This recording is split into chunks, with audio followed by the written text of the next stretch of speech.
Hey y'all, hey, my name is Ree and welcome to my channel. Thank you for tuning in. If you're watching this video, I'm recording my second video on my Masters of Social Work internships.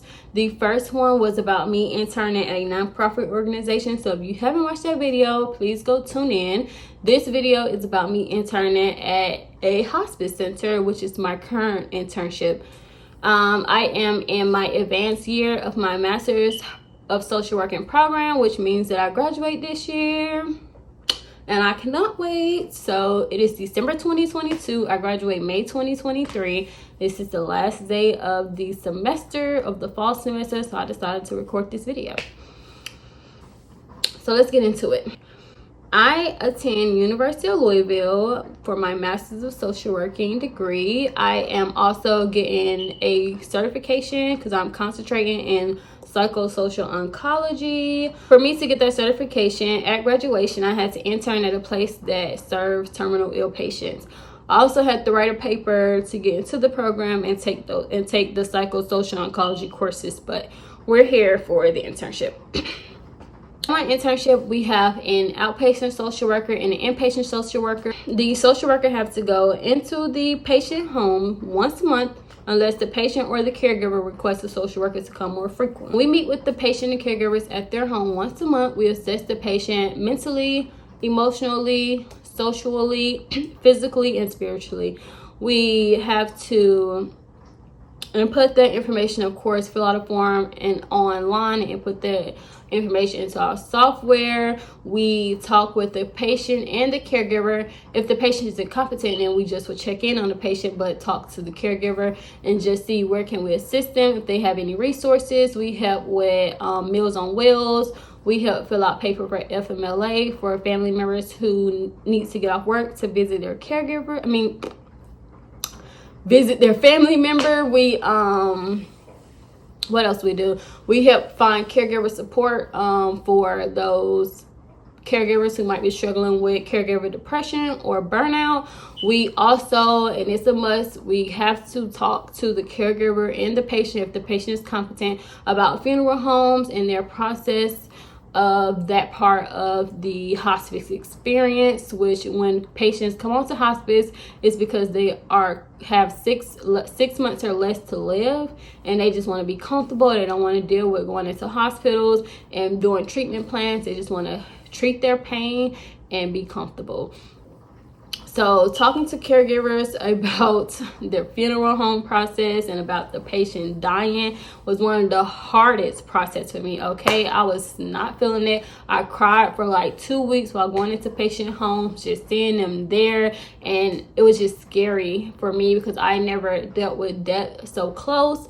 But overall, it was rewarding because we get to help the patients and the caregivers get through the most crucial time of their lives. So that's basically what a inpatient social worker look like. You have to meet with them once a month until that patient pass and they get better, remarkably get better and move off of hospice service. And if that, unfortunately, that patient does pass away, we also have to do bereavement calls with the family member or the caregiver to just make sure they are okay. We do that bereavement call within 5 to 6 days after the patient has passed, and then we'll do it another 3 months and then another 3 months to just check on them. And then we slowly, if they don't need us anymore, just let the caregiver and the family members off the service.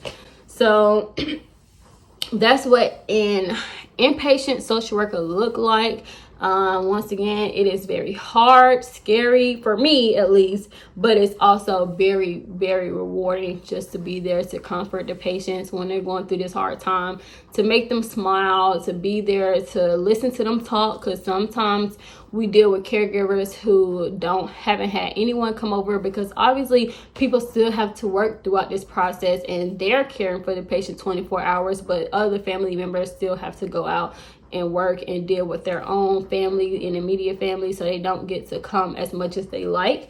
So just to talk to the caregiver and them to just get a lot off their chest, see them smile is a great feeling to have.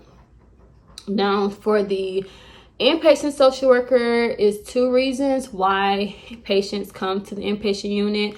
One is because of respite, which is where caregivers can send the patient there for 5 nights once a month, and this gives the caregivers a rest. And then the other one, if the patient symptoms can't be managed at home. And then the third reason is if the patient's own journey ends, which means that they have less than a few days to live.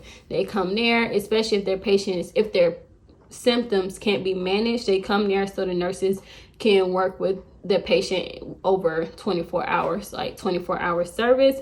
Because for the outpatient, the nurses come in for a few hours 3 to 5 days out the week. So when they patient and then a family member or the caregiver manage their physical care through all the time that the nurses isn't there. So when they go to the inpatient unit, the nurses get to manage their care 24 hours.